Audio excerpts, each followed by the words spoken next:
On today's episode of the John Campea Show podcast, the brand new Joaquin Phoenix Ridley Scott Napoleon film has dropped its first trailer, and it already looks like a Best Picture contender. Barbie, the first reactions for that are out, and a number of people are already calling it their favorite film of the year. HBO Max, I know now it's just called Max, but it's now passed Disney Plus for the third spot on the streamers list.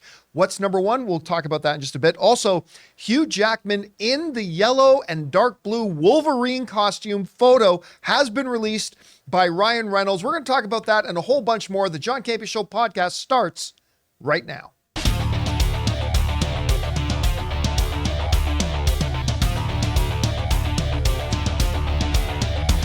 Well, greetings and salutations, everybody. Welcome to the best damn movie-related show on the planet Earth, the John Campea Show, coming to you from right here in our quaint little studio, brought to you in part by our friends at Mint Mobile. I am, of course, your host, John Campea, and it is an awesome honor and privilege, as it is every day, to have you, our international friends, gather around as we talk about our favorite things in the world. Movies, movie news, TV, and streaming, and all sorts of good stuff. Not just giving you our opinions, but also giving you information and context so you guys can form your own well-informed opinions, whether they're the same or completely different from ours. I'm joined in studio today by Ray Ora. It's Monday, baby. Jonathan Voico's over there. Chris Carr is here. Hey, guys. And most importantly, you guys are here. And here's how this show's going to go today. We're going to start off by talking about those topics we already listed off. Then in the last part of the show, we're going to take questions from our YouTube channel members. For those of you listening to our podcast, we also have a YouTube channel that we put a bunch of short videos up every day. And we have a wonderful group of supporters known as our channel members. And every day we ask them to send in some topics and questions that we can address here on the show. And with that down, guys, let's dive right into it with this. The first trailer for Napoleon has dropped. The new film, directed by, of course, the great Ridley Scott, with Academy Award winner Joaquin Phoenix, Mission Impossible's Vanessa Kirby, and maybe the Fantastic Four's Vanessa Kirby.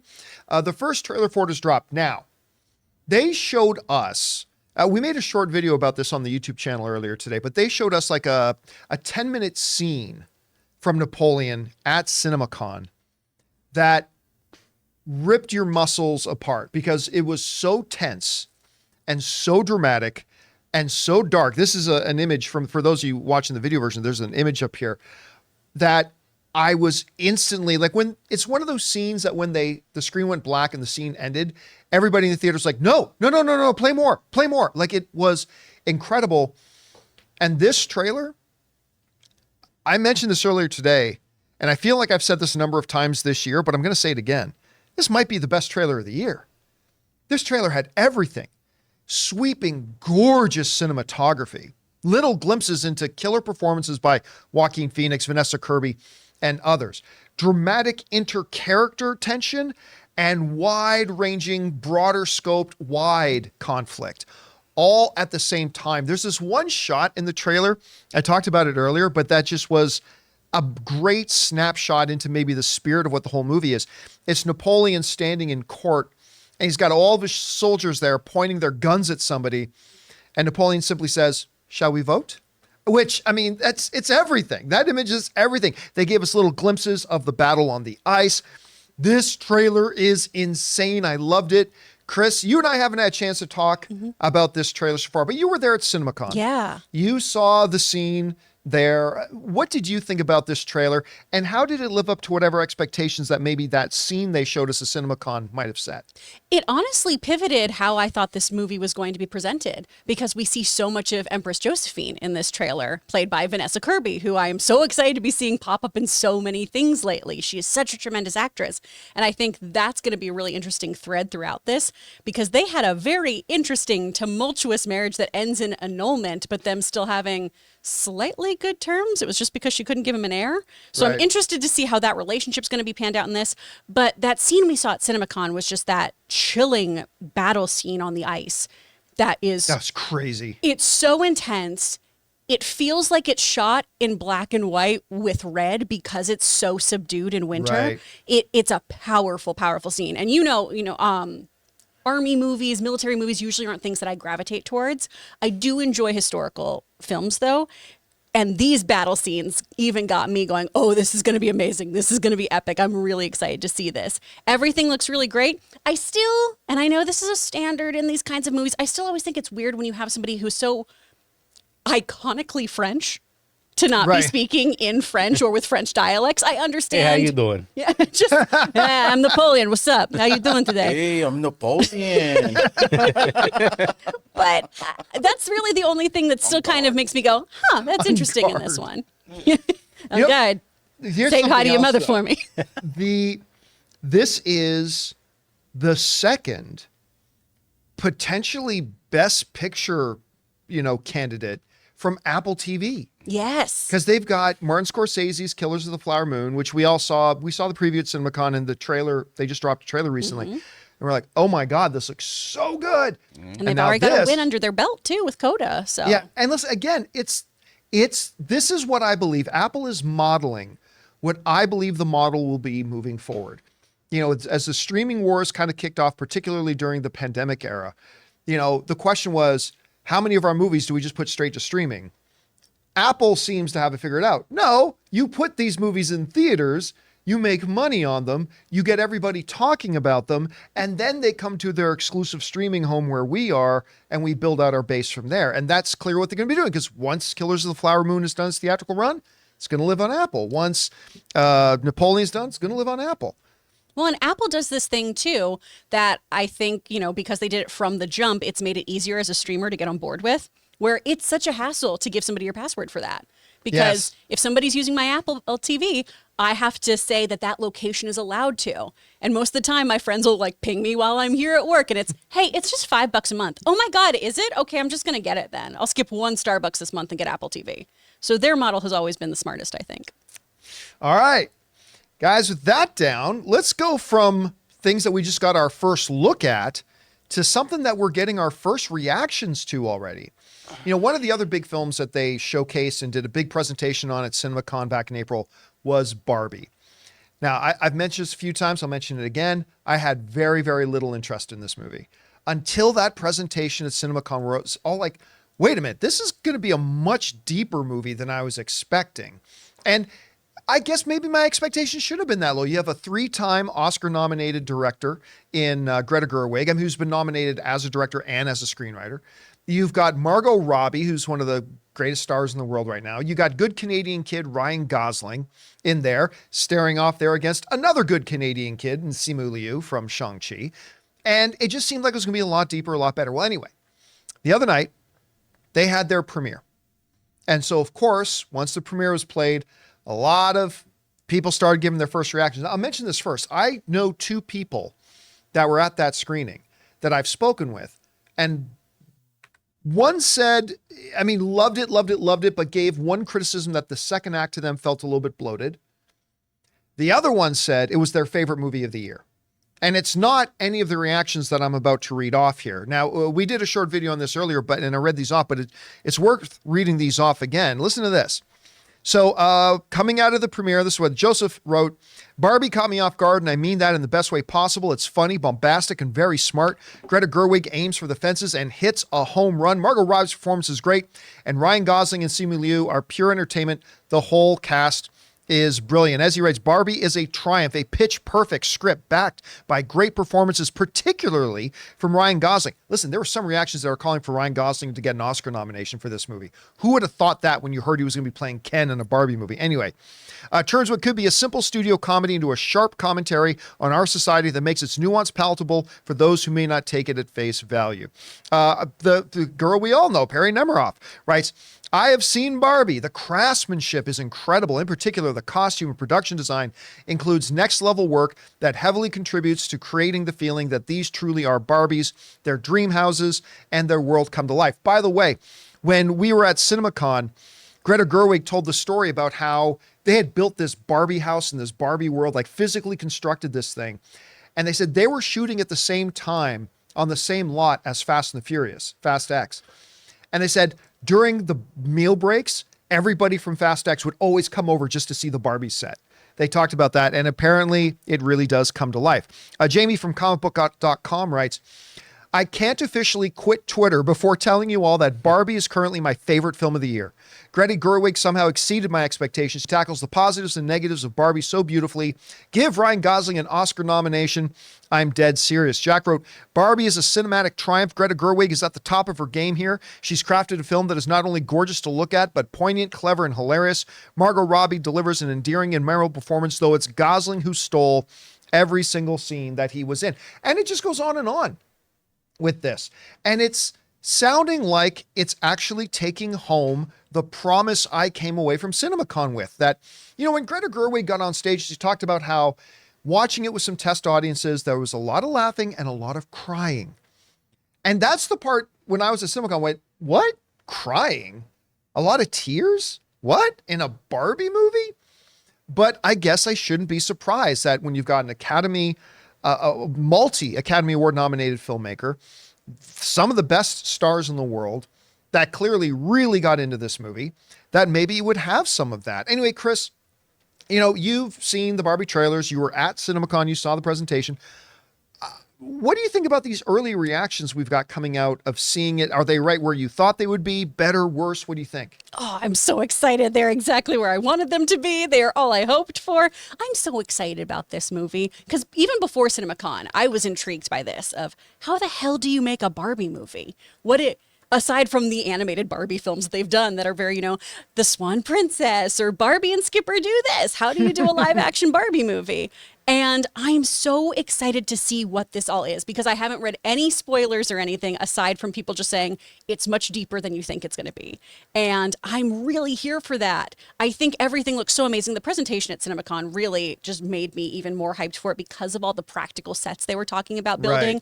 Right. The world running out of pink paint because of this film. And I gotta say too, there was a very small minority of people who weren't crazy about Ryan Gosling as Ken. It was a very small minority on the internet.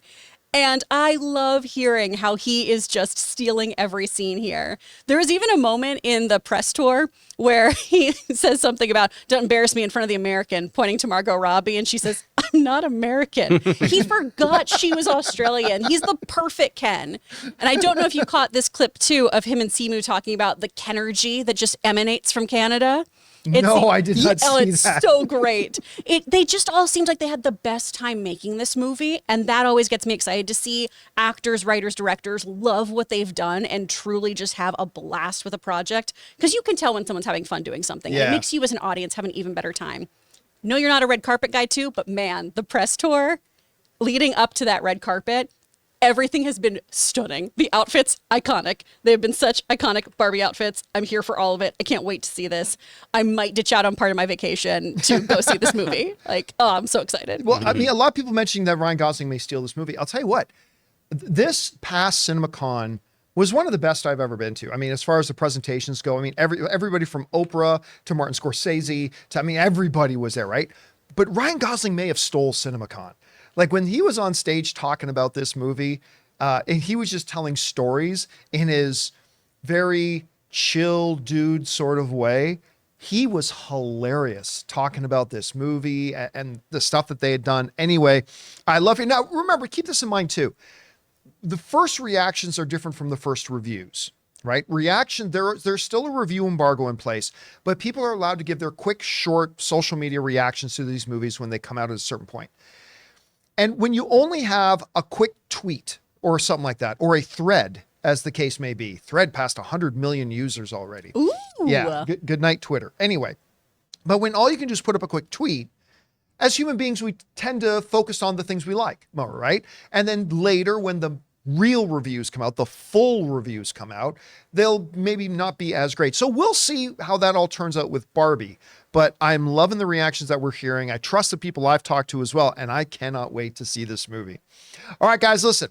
We still have a couple of big things to talk about. That Wolverine costume picture has now been put out by Ryan Reynolds. We're going to discuss that. Also, the streaming wars. The top 7 may surprise you, as Max is also just past Disney+.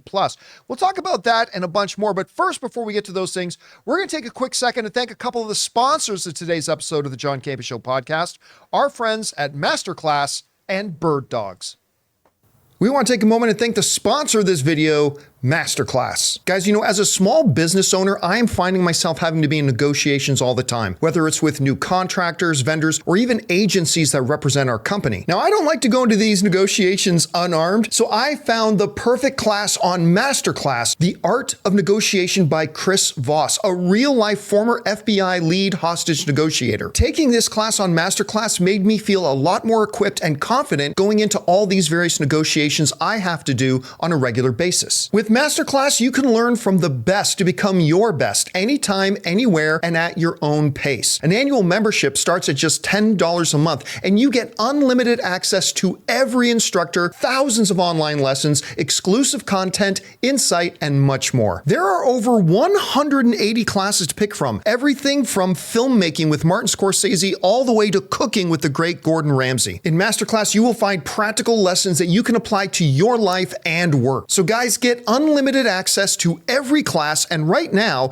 as a John Campea Show listener, you can get 15% off when you go to masterclass.com/Campea. That's masterclass.com/Campea for 15% off an annual membership. masterclass.com/Campea. We want to take a second and thank the sponsor of this video, Birddogs. As a guy, there's only two things that are important to me when it comes to fashion: looking good, and even more importantly, being comfortable. And that's where our sponsors, Birddogs, come to the rescue. Offering everything from pants like stretch khakis, joggers, and sweatpants, to shorts like gym shorts and swimsuits, and even great looking and comfortable polo shirts. Birddogs, like their stretch khaki shorts, are designed to fit slimmer through the thighs and legs, giving you a truly sculpted look. Birddogs shorts fit way better than regular shorts that are made of a stiff, restricting cotton. You see, Birddogs fixed this issue by inventing cloud knit fabric that looks just like khaki, but stretches so you get a way slimmer fit without having to sacrifice movement. And that's just one of the reasons that by wearing Birddogs, you're gonna look good and, more importantly, feel good. So guys, go to birddogs.com/Campea for a free Yeti-style tumbler with your order. That's birddogs.com/Campea for a free Yeti-style tumbler. You won't want to take your Birddogs off. We promise you. And thank you to our friends at MasterClass and Birddogs for sponsoring this episode of the John Campea Show podcast. All right, guys, with that down, let's move on to this, shall we? Ooh, the streaming wars are heating up. Positions are being swapped. We got climbers, we got fallers, all that kind of stuff. Of course, we are in the streaming wars era, right? In a streaming era when it comes to on far as television goes, streaming has completely replaced broadcast cable television at this point. The broadcast cable television subscriptions have fallen like a stone in the ocean, and we keep on seeing the rise of the streaming networks. But there's been some moving and shaking, and 9to5Mac has released the top 7 streaming platforms right now with a big change. And that big change has been this: HBO Max, and I know they're just called Max now, but Max has passed Disney Plus on the streaming chart. And number one may surprise you. The number one streamer right now is Amazon Prime. That absolutely does surprise me because I never hear anyone mention it. I mean, listen though, when you think about it, shows like The Boys, Marvelous Mrs. Maisel, and then when you think about the one big advantage that Amazon Prime members have is that if you are an Amazon Prime member, you've got Prime Video. That's what I was going to say. It's already there. Huge thing, and people take advantage of. There's a lot of streaming hours off Amazon Prime. It's like everyone does it, but no one's talking about it. Yeah, except for some of the individual shows. Again, Marvelous Mrs. Maisel, things like that. Now, number 2, only behind it, according to 9to5Mac, by 1%, only 1% behind them is Netflix. In the number 3 spot now is Max, which has surpassed Disney Plus, whose numbers have fallen. This wasn't just a matter of Max had a big surge. They did climb a bit, but Disney fell a bit, and thus it fell down to the number 4 spot. At number 5 is Hulu. At number 6 is Paramount Plus, and at number 7 is Apple TV Plus. So it's an interesting lineup there.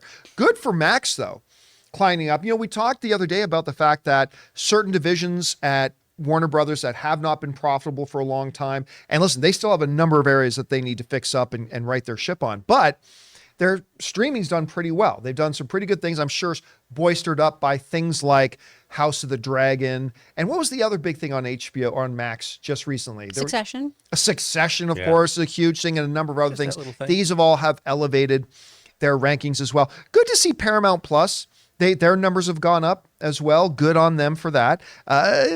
Surprising or not, no Peacock on the list. What? Yeah, what? Although I like Peacock. I mean, it's the only place I go to watch Parks and Rec in the office. Oddly enough, I watch Peacock more than Paramount, and I'm surprised Apple TV is below Paramount. Well, but here's the thing.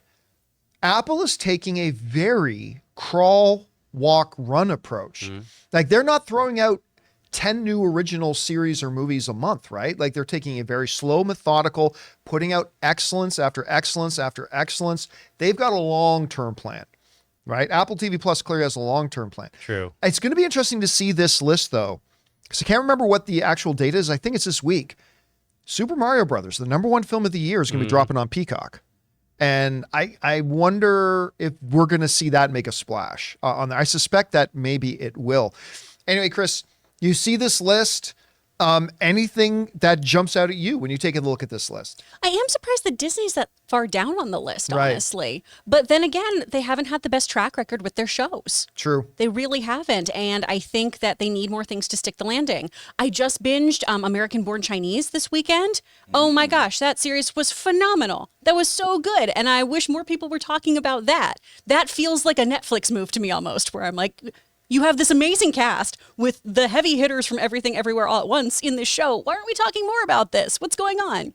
So that did surprise me there. Amazon, though, makes sense being up at the top because of that Prime factor. Yeah. You get so many benefits where even if you don't want the streamer, you get it. You know what? To your point, I was just going through my YouTube feed and I came across this video called, and I think it was something called like the 20 benefits of Amazon Prime you don't even know you have. Yeah. And I started going through a video. I'm like, and Ann and I called Ann into this, like, you got to see this. We're like, you can do that because we have Prime? What? It's Oh, yeah. crazy. Every now and then I get an email like, you have this option. I do? They even Okay. have the Amazon's music streaming. So like Exactly. kind of Spotify, Apple Music version. Yeah, I Yeah. had no idea. There's tons of stuff on there. And they've got killer shows, too. I mean, The Boys, obviously. Miss Maisel was very big. Good Omens is coming back for a Oh, yeah, second people love Good season. Omens, yeah. Oh, I watched that so many times. I've seen that season so often. So I'm so excited about the new one coming, especially since it's entirely new material from Gaiman. So And is that they've got- John Hamm playing Yes, the it is. Archangel in it? Okay. have you not watched it?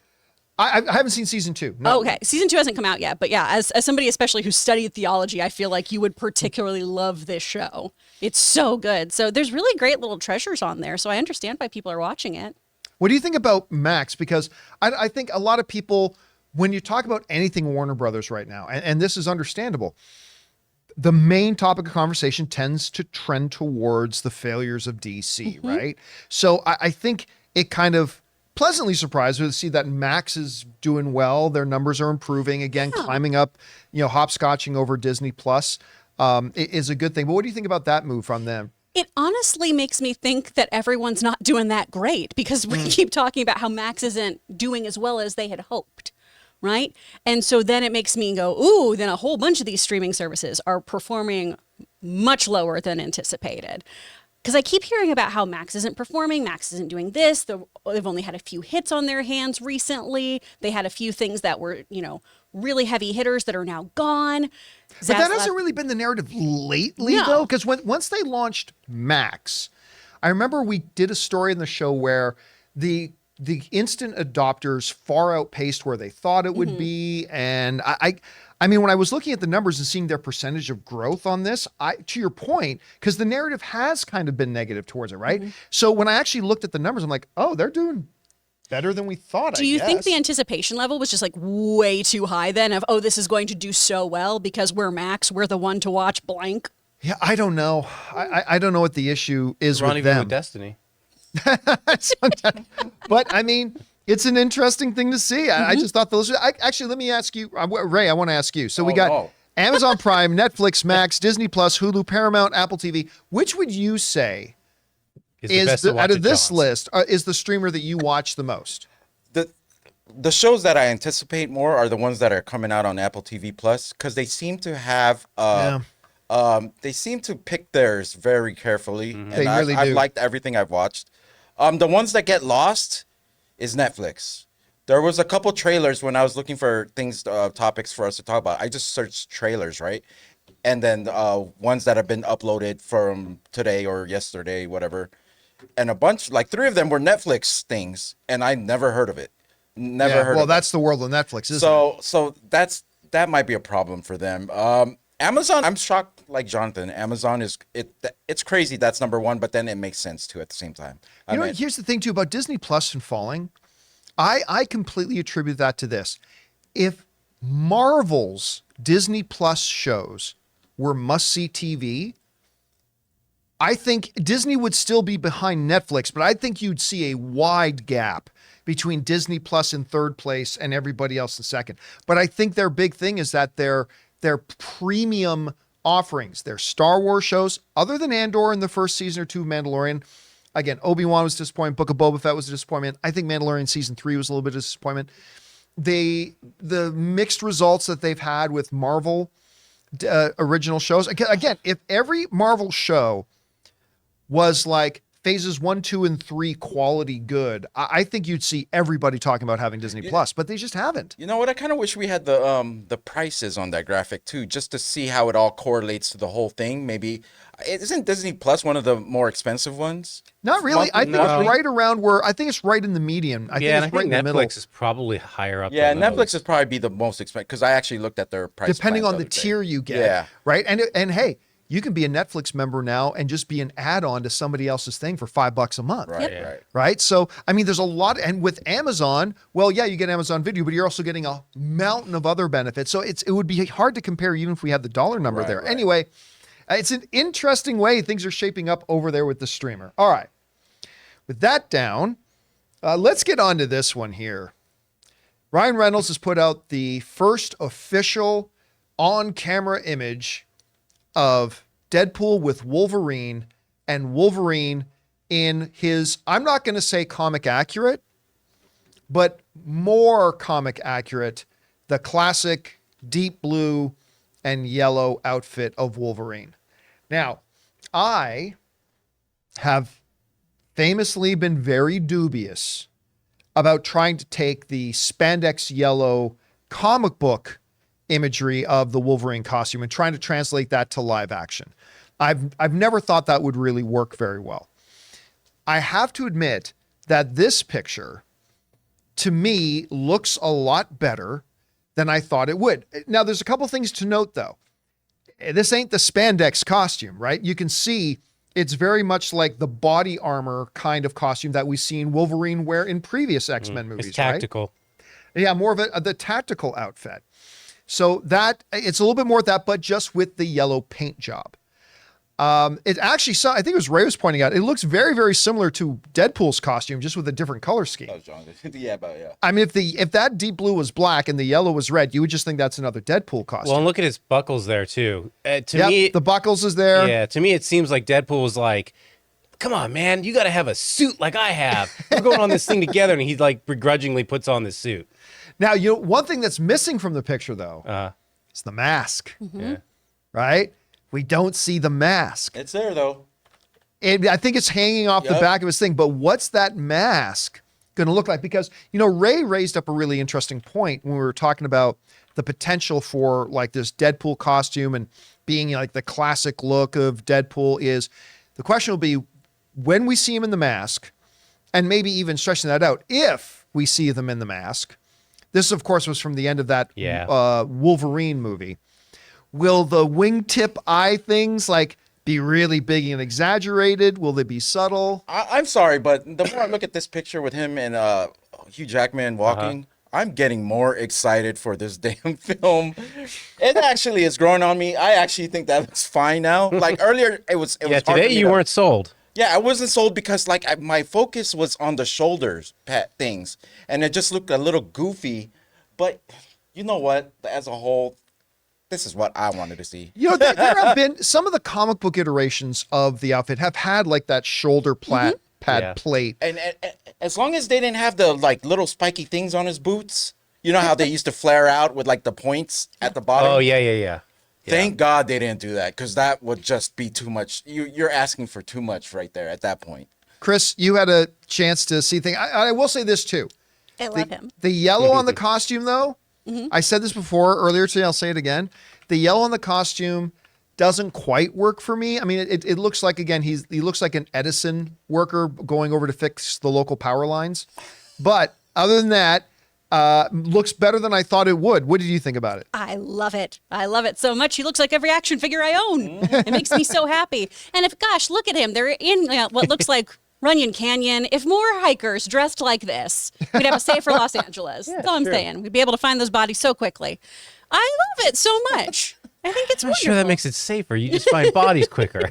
Now, this is more zoomed in picture. I like Yeah. this because you can really get a sense that they clearly didn't go for the spandex. He's got that this is a grab it in body the armor crotch kind of look. thing, right? Yeah.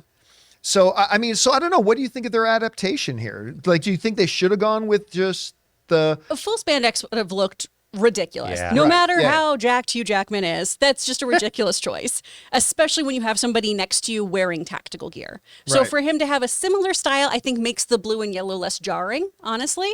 But they just look like two little condiments walking around together. Oh my god. Mustard and ketchup. Best buds. Let's talk about the background too. What do you think is going on here? It looks like they're off of the Barstow somewhere. They're hiking.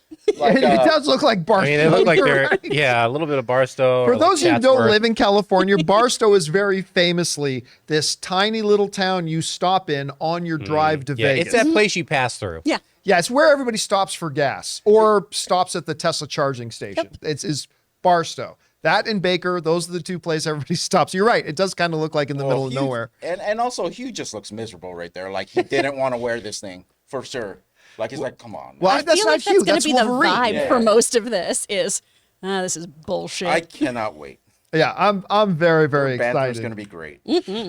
All right, guys, listen, with that stuff down, we're now going to move on and take questions from our YouTube channel members. But before we go and get to those, speaking of Ryan Reynolds, we're going to hear from my mobile service provider, another sponsor of today's episode of the podcast, our friends at Mint Mobile.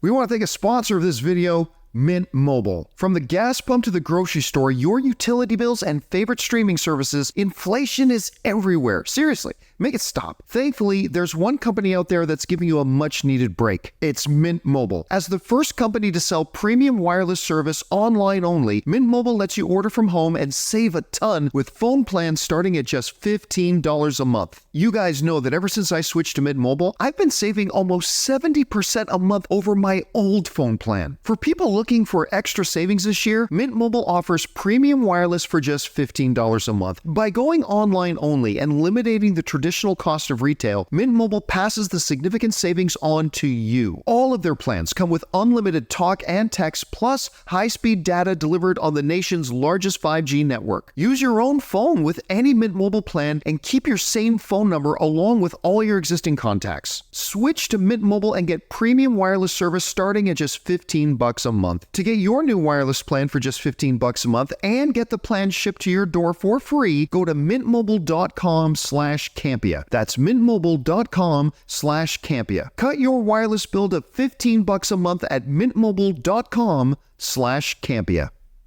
And thank you to our friends at Mint Mobile for being my mobile service provider, and of course for sponsoring this episode of the John Campea Show podcast.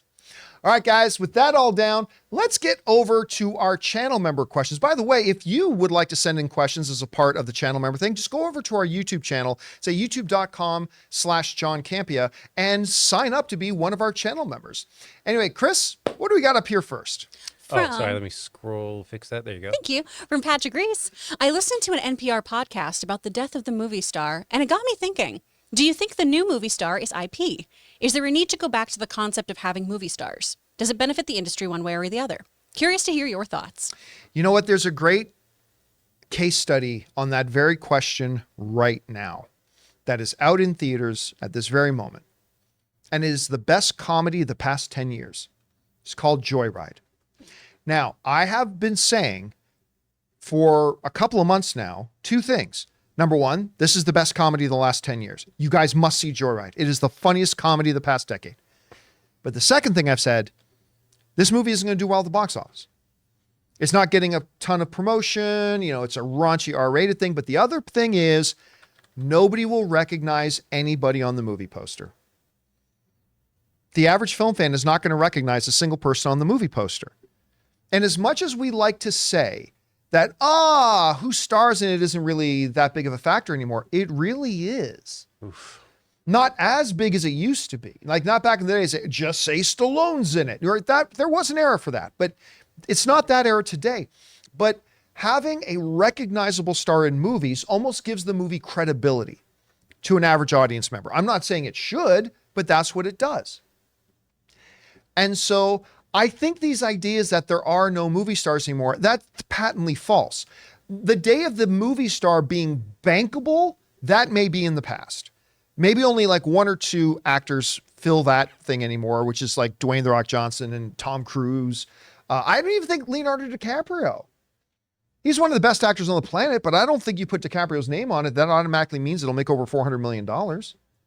But he is great. He's fantastic. So in that sense, yeah, the age of the movie star, but the importance of recognizable stars in projects, and again, I think Joyride is a great example of this, is still important. I mean, if you go to someone like Jennifer Lawrence's No Hard Feelings that's out there right now, I mean, it didn't make a lot of money, but if that wasn't Jennifer Lawrence on the poster, and it was some unknown or unrecognizable actress, it would have made half that or less. So yes, in the sense of the bankable movie star, but the importance of the movie star, I think, is still there. I don't know, Chris, what do you think about that? I mean, as an actor, I feel like the movie star thing is definitely a factor still, because you'll do an audition and then you find out that it was offer only for somebody else who's a huge name. Right. Right? It's kind of that idea like in Kiss Kiss Bang Bang, you were only here to lower Colin Farrell's price tag. Right. So I think movie stars are still very important. As somebody who is on the receiving end of a lot of rejection who reads about it in Variety. But I think to the question here, Patrick's question here, is I think when you have these big kind of tentpole movies like a Marvel movie and everything, and you have the actors themselves saying, oh, it's not about the movie star, it's about the character itself, it's about the Captain America, it's about the Tony Stark. I can see that and I can understand that, but we still keep putting big names in those now. We talked about this last week on the podcast, how it used to be when Marvel was first starting, we would have relatively unknowns, people who didn't have huge careers or people who were kind of on a downswing, like a Robert Downey Jr., taking these roles. And then they became monster stars, right?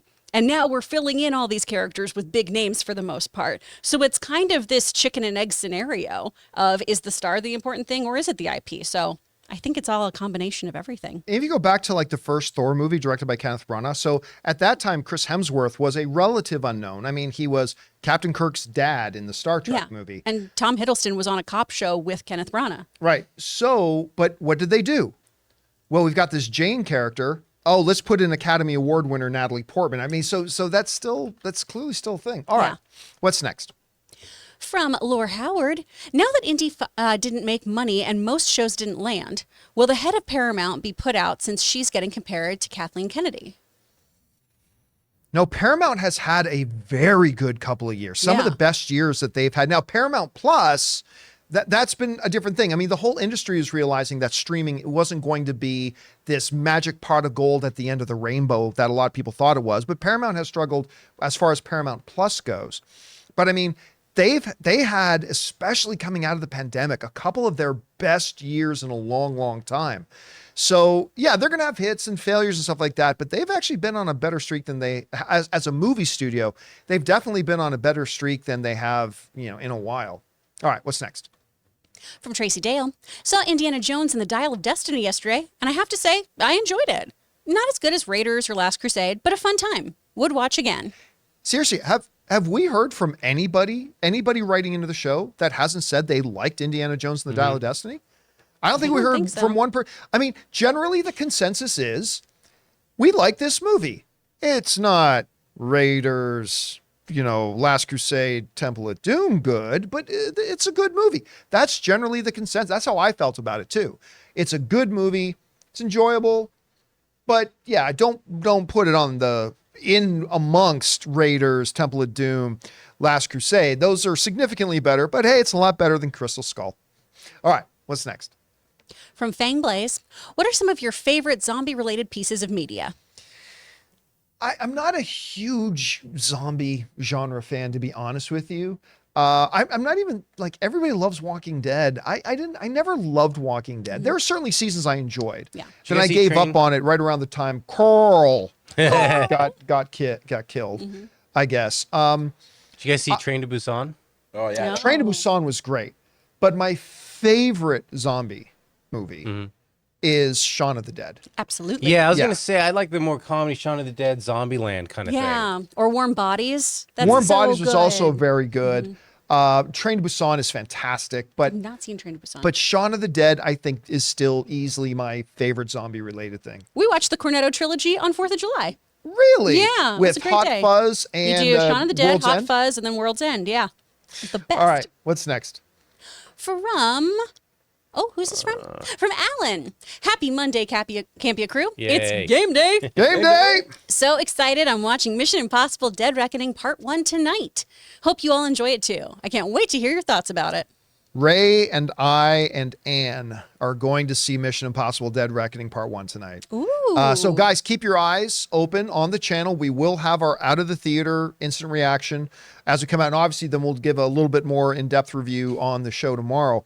But so stoked for this. I mean, here's what happens, right? When the Rotten Tomatoes meter, I'm gonna pull this up here right now. But when the Rotten Tomatoes meter comes out, you get your critic score with the first 40 or 50 reviews. And wherever it is, normally as more and more reviews come in, it goes down a little bit, sometimes a lot, but normally down a little bit. When Mission Impossible Dead Reckoning's Rotten Tomatoes meter first went up, when I first saw it, it was around 30, 40, it was at 96%. Then it went up to 97. And as of right now, I've got it open here. It's now at 98. It has actually gone up with more of the reviews coming in. Which is kind of crazy and kind of insane. I am so Crazy excited for this movie. They showed us like this 15-minute presentation on this movie over a year ago. Not at this most recent CinemaCon, but the year before that. So I've been chomping at the bit to see this. Finally going to see it tonight. Again, keep your guys' eyes open on the YouTube channel tonight for our out of the theater reaction. All right, what's next? From Amin, I know you say leave expectations at the door, but realistically, right now, how high are your expectations for Oppenheimer? I can't even imagine how good this film can be. Possibly Nolan's best work? Maybe winning him a Best Director Oscar? Where's your expectation now, with first reactions still yet to come? Expectations are sky high. But, saying leave your expectations at the door is not saying don't have expectations before you go in. Like, I'm not saying I see some people say, oh, you shouldn't say a movie looks bad. Just wait till you see it. No. It's fair before seeing a movie to say, I think this movie looks good or I think this movie looks bad. It's fine to have theories about a movie. I think in the movie this should happen, or I think in the movie this should happen. All that's fair. If you do not let your speculation become expectation, right? And when you get to the door of the movie and you're about to walk into that theater, take all that, where your expectations are, take all the hype, take all the theories, take all of it, put it in a big ball and leave it at the door. Don't bring that stuff with you into the theater. Sit down and watch, especially with comic book movies and some Star Wars movies. How many times have we seen movie fans ruin their own experience of the movie because, well, I think this is going to happen in the movie. And then they completely build their entire expectation base around that theory they have happening in the movie. And then when that thing doesn't happen, well, then the movie sucks because it didn't do what I thought, right? So many fans sabotage their own experiences of the movie. It's fine to have all that stuff before the movie, but then leave it at the door, go in, just watch the movie with as clean of a slate as you can, and let the movie be judged on its own merits. And if you do, I think you're going to have a better time at the movie theaters. All right. What's next? From Ulatan, speaking of yellow suits, how do you perceive Bruce Lee's iconic yellow suit from The Game of Death? Did it work for you on screen? It was fine. I mean, look, yellow suit, but let's not compare. Well, wait, you don't like Wolverine suit and then pick out any piece of clothing ever in the movie history that was yellow. You don't like Bumblebee, John? Why do you hate Bumblebee so much? Why didn't you like Kill Bill, John? Why didn't you like Yeah. Christina Ricci in I Sleepy would- Hollow? Exactly. I'd say not only did it work once, it worked twice. Yeah, that's right. She totally wore so Bruce Lee's quick on the draw. outfit on that.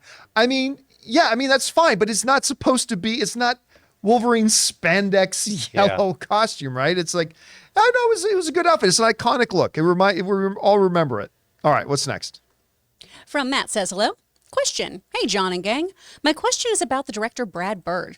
Do you think the lukewarm response to his Tomorrowland damaged his career? He hasn't directed anything for 6 years. I mean, I think the word damaged is too strong of a word. I think it took some momentum out of his career, But I don't think it's about as much as how the industry looked at him.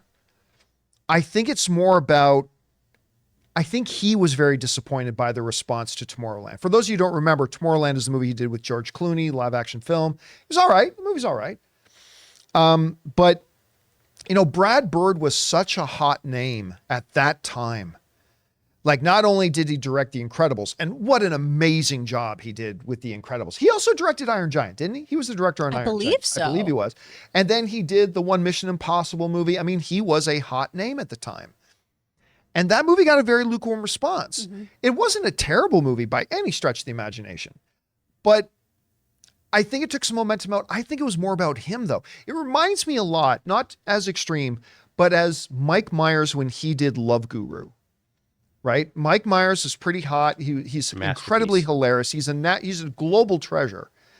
But he did Love Guru. And that movie wasn't just bad. I mean, it was iconically bad. It was horrible. Terrible movie. And I think that was the first time in Mike Myers' career when he got that sort of a response from one of his projects. Not all of his projects were beloved, but never had he done something that was having this kind of response. And I really think he felt, and this is just me speculating, but I really believe that he felt like, wow, this feels crappy. I don't want to do that again. And he totally disappeared for years. And it wasn't that he wasn't getting offers from anybody. It's just, he was like, nope, I'm done. And he stepped away. And it's only recently he's starting to reappear in some things again. So I think it had more to do with Brad Bird than you know, studios going, oh, one movie didn't do so great. Well, let's never ask Brad Bird to do so. I would, if I was a producer of a studio, I would have Brad Bird direct my project in a heartbeat. But I'm guessing it has more to do with him. All right, what's next?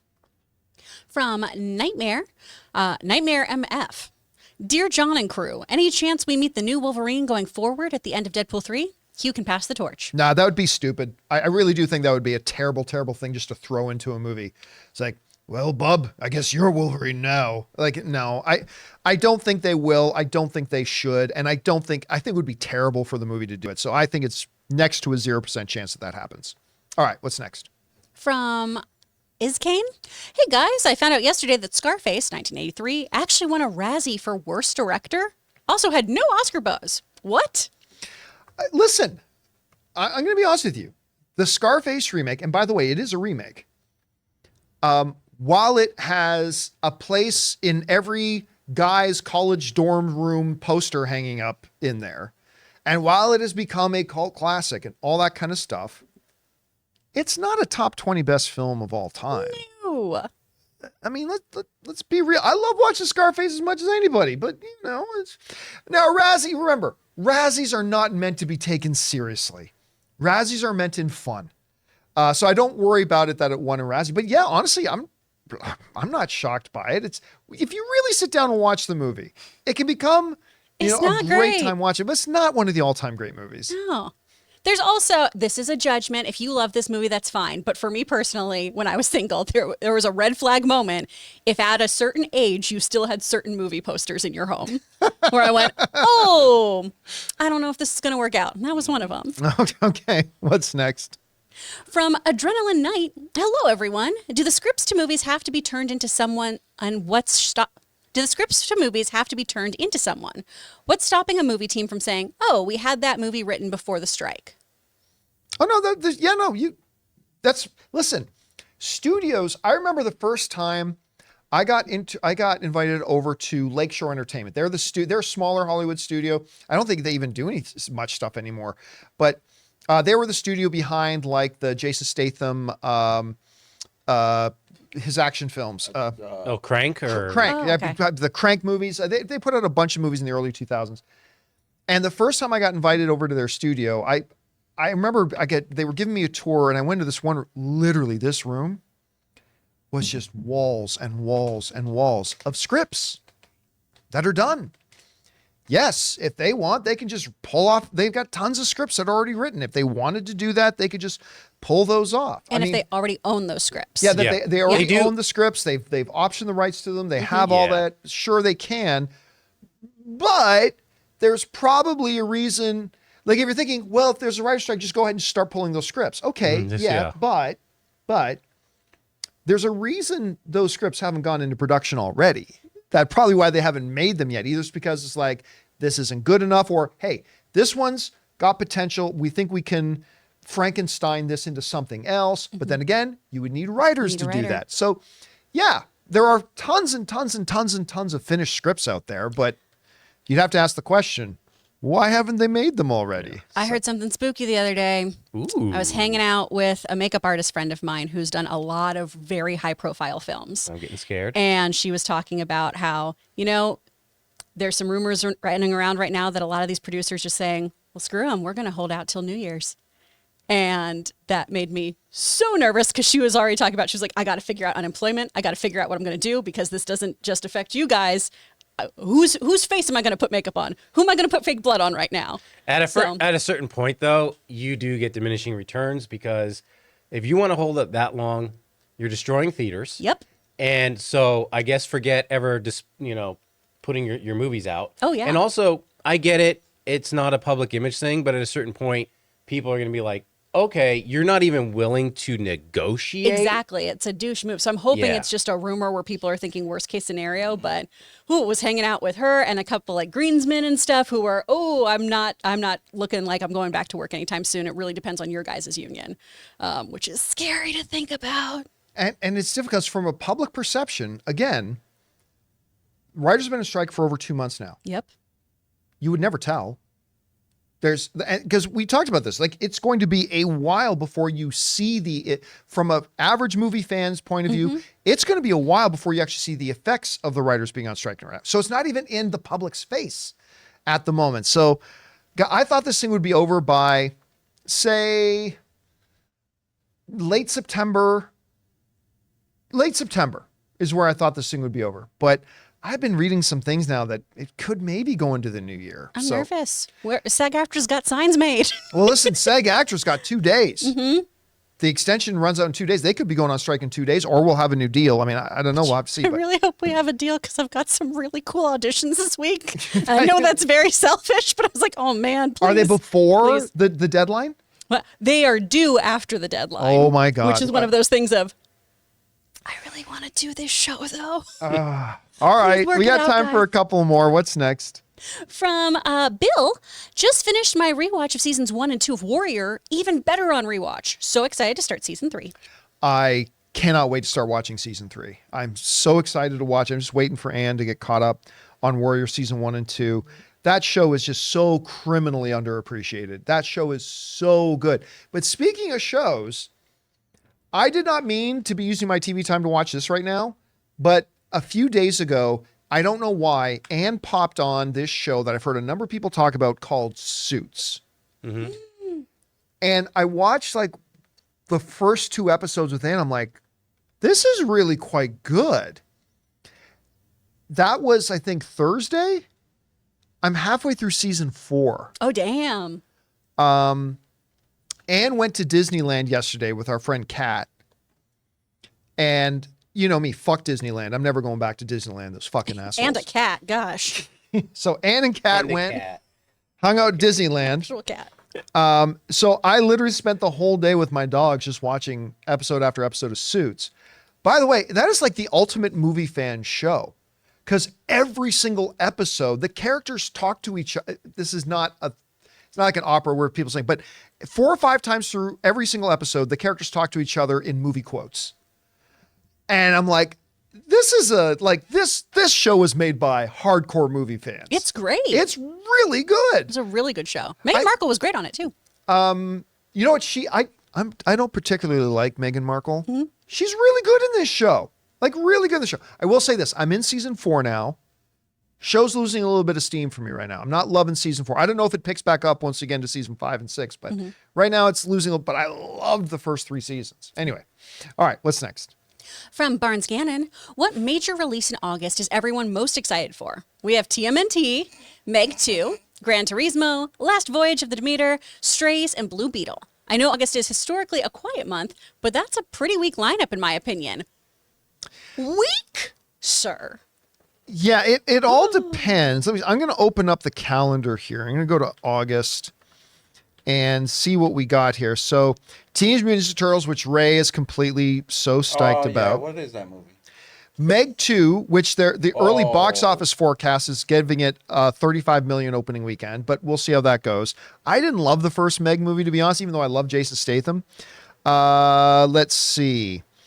There is, what else is coming in wide release? Voyage of the Demeter, same writer as Bullet Train. Yeah, which That's another one. I'm like, why August and not October or late September? Yeah, I feel like that's working against it.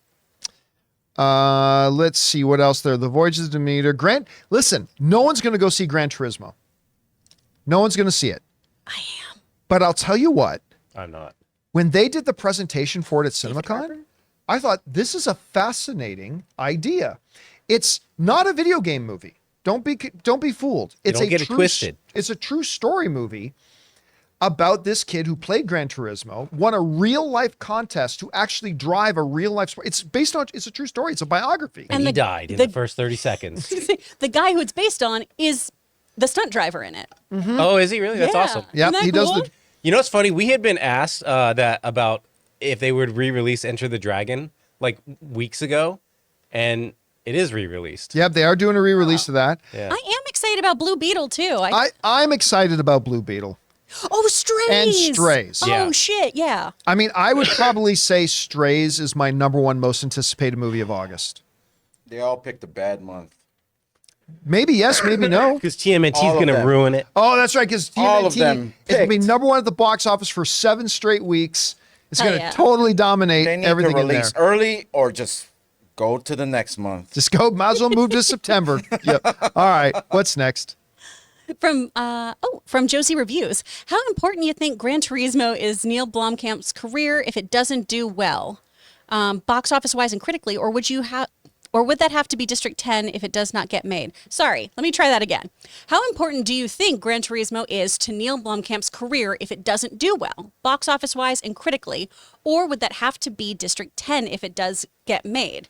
Wasn't the biggest fan of Elysium, crappy, and Crappy, Aw, Cappy. poor Cappy. Gran Turismo. I cannot find it on IMDb. Where is it? Nope, Let me check it out. I can't find it. Oh, Oh, you know what? I know why I can't find it. Because I pronounced it Grand Turismo. Oh, yeah. and it's Gran Yeah. Turismo. My mistake. Yeah,